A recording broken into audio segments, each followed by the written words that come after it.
Mohamed Ghazani, Chairman of the Africa Union Assembly, Your Excellencies, Heads of State and Government, Your Excellency, my friend, Ajay Banga, the President of the World Bank Group, Excellencies, distinguished ladies and gentlemen, good morning and welcome to Kenya. On behalf of the people and the government of Kenya, I welcome you all to Nairobi for the IDA for Heads of State Summit. It is an honor for Kenya to host this IDA replenishment conference at this historic venue, the place where African heads of state recently united with a bold vision. Here, we committed to transforming our continent into a thriving middle-income region, leveraging our unique potential to drive global solutions. Today, we build on that legacy by actualizing our potential to provide those solutions through necessary financing. I extend my deepest gratitude to each of you for joining us at this pivotal summit. Your presence not only honors us, but also reaffirms our shared commitment to the International Development Association, our cornerstone for achieving the development goals of our continent and beyond our continent. We convene at a critical juncture, facing a convergence of global crises. This includes escalating geopolitical tensions that challenge international unity, a deepening development and debt crisis that threatens our economic stability, and urgent climate emergencies that demand immediate and collective action for our planet's survival. Today, we gather here, Kenya and the broader East Africa region faces severe flooding that devastated communities, destroyed infrastructure, and disrupted our economies. Concurrently, Southern Africa confronts intensifying drought, affecting nations like Malawi, Zambia, and Zimbabwe. Just last year, the roles were reversed, highlighting our shared vulnerability to extreme weather patterns. As I speak to you in this podium, 10,000 people in Nairobi City are displaced by floods. That is the gravity of the situation. Only a year ago, we had a devastating drought on the other end.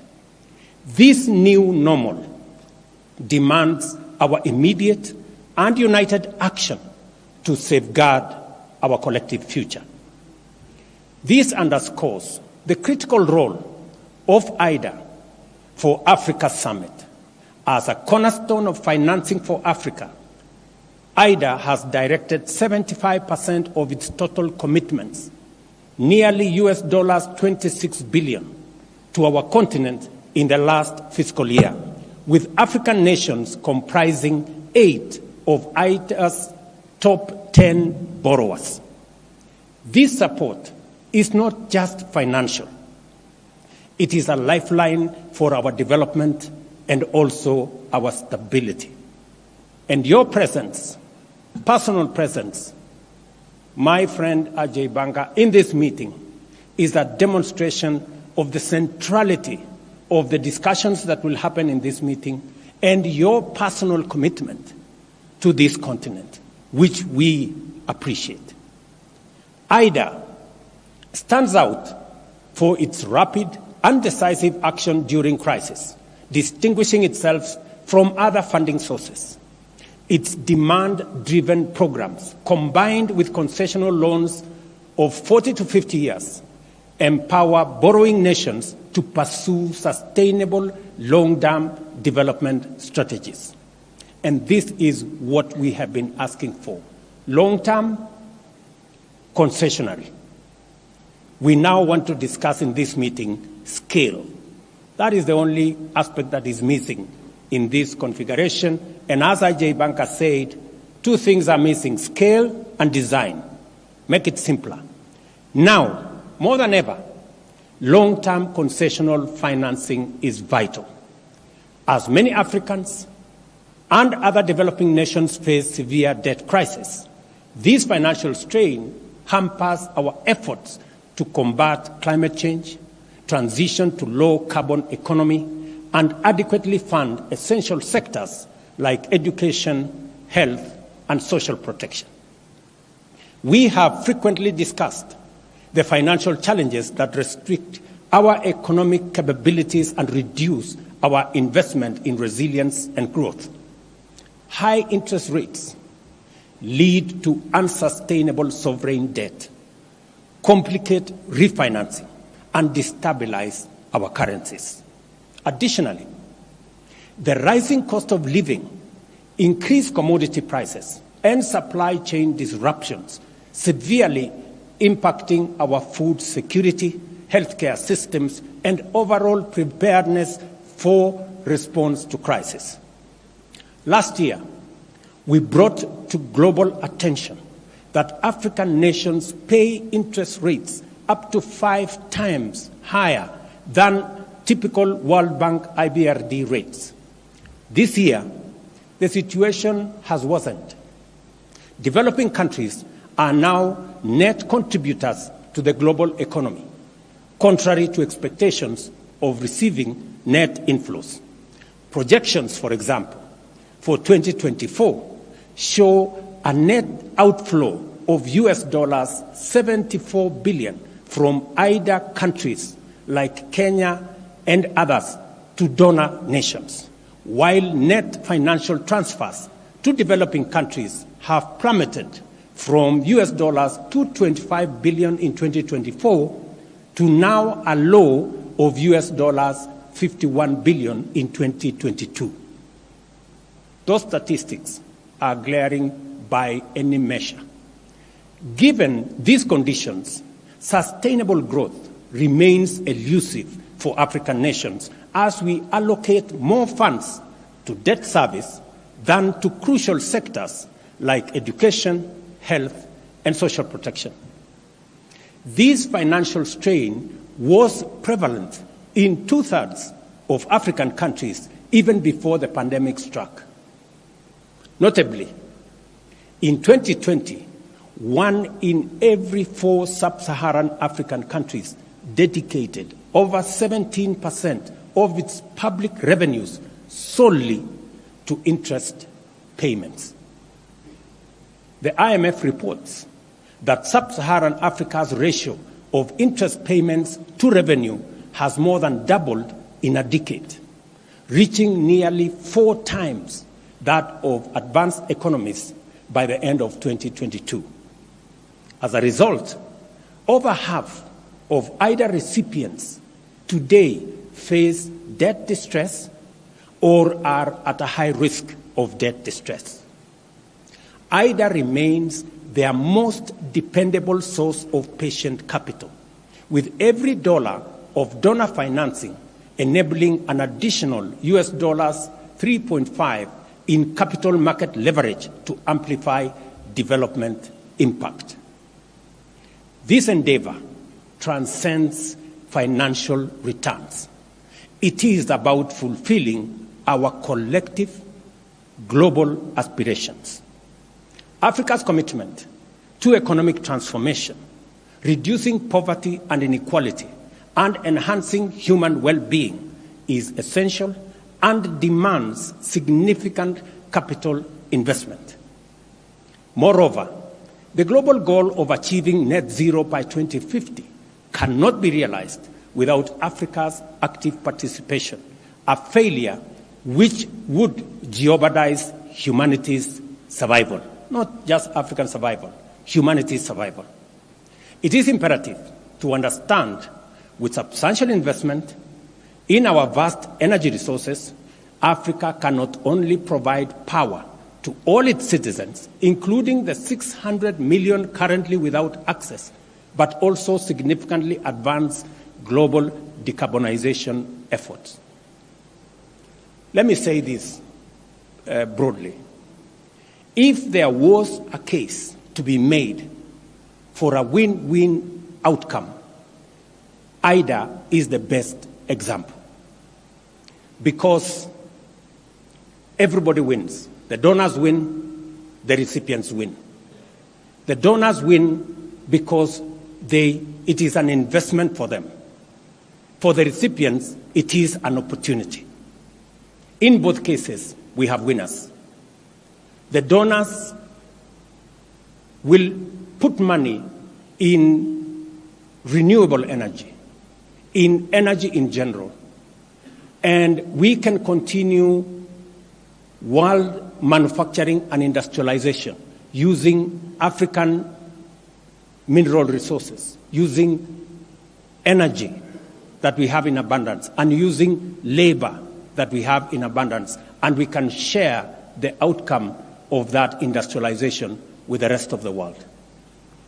By investing in IDA, we unlock 60% of the world's arable and cultivated land for food security and nutrition, not just for Africa, but for the globe.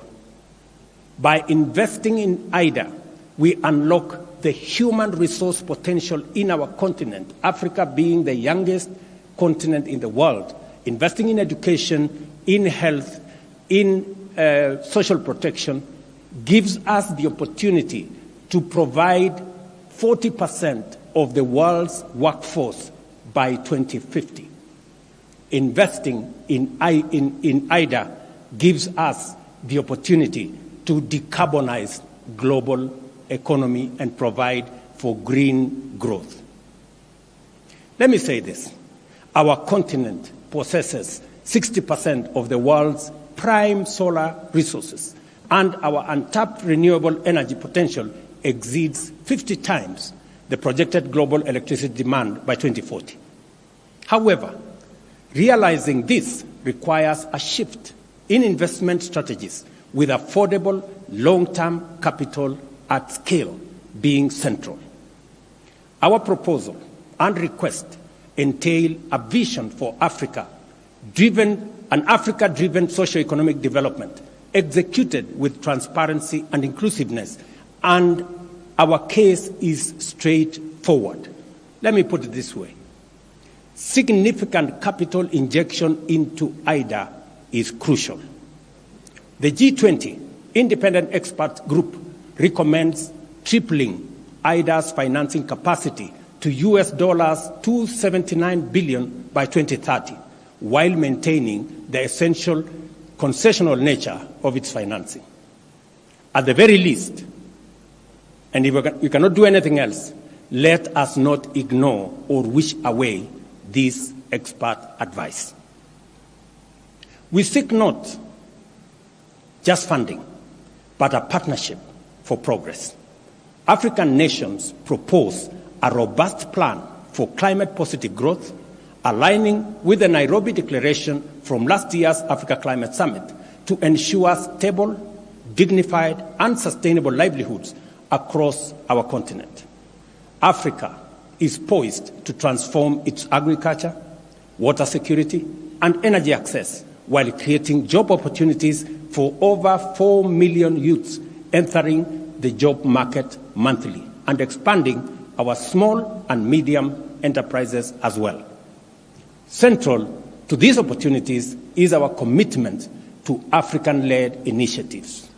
We aim to control our destiny, managing our resources responsibly and sustainably to drive Africa's industrialization agenda using our abundant energy, mineral, and human capital resources. Our commitment to transparency and accountability is in our socio-economic development plans, ensuring the efficient and effective use of IDA is central to our plan. We acknowledge the vital role of diverse stakeholders beyond governments and traditional donors committing to deeper and broader engagement to enrich our development outcomes. We are committed to empower the Africa Union Commission to make it fit for purpose with capacity to engage the rest of the world on behalf of Africa. We are committed to reform the Pan-African Parliament to enhance oversight and accountability over the Commission and establish an African Court of Justice so that we are ready to engage with the rest of the world. Faced with the relentless challenge of climate change and escalating instability, our unity is our strength. Despite the myriad forces that threaten to divide us, we must remain focused on the ultimate goal, safeguarding the future of our civilization, the human race, and the diverse life forms that share our planet. Africa is eager to contribute to the solution. Our continent offers a viable and promising pathway to a future of prosperity for all humanity, harnessing our rich resources and innovative spirit. IDA's efficiency and effectiveness make it a unique force for good. Africa recognizes this, and we don't take it for granted. We are setting an example with our ambitious plan for structural and systemic reforms underpinned by steadfast commitment to tangible results, transparency, and a robust partnership. Given the enormity of the challenge faced by African countries and its global implications as collective emergency, we call on our partners to meet us at this historic moment of solidarity and respond effectively by increasing their IDA contribution from the US $93 billion raised in 2021 to at least US $120 billion in 2024. As we make this call, we as African heads of state and government commit to play our part by taking deliberate and robust actions to improve fiscal discipline, increase domestic revenue mobilization, develop investor-friendly policies, and enhance anti-corruption measures. IDA exemplifies the best of global cooperation, characterized by compassion, lasting dedication, and a fruitful collaboration. By fortifying IDA, we do more than just honor these values. We significantly enhance our joint ability to tackle global challenges. Let us value and expand the reach and influence of this vital resource. Together, let us be bold, let us be ambitious, and let us act with conviction. Thank you, and God bless you.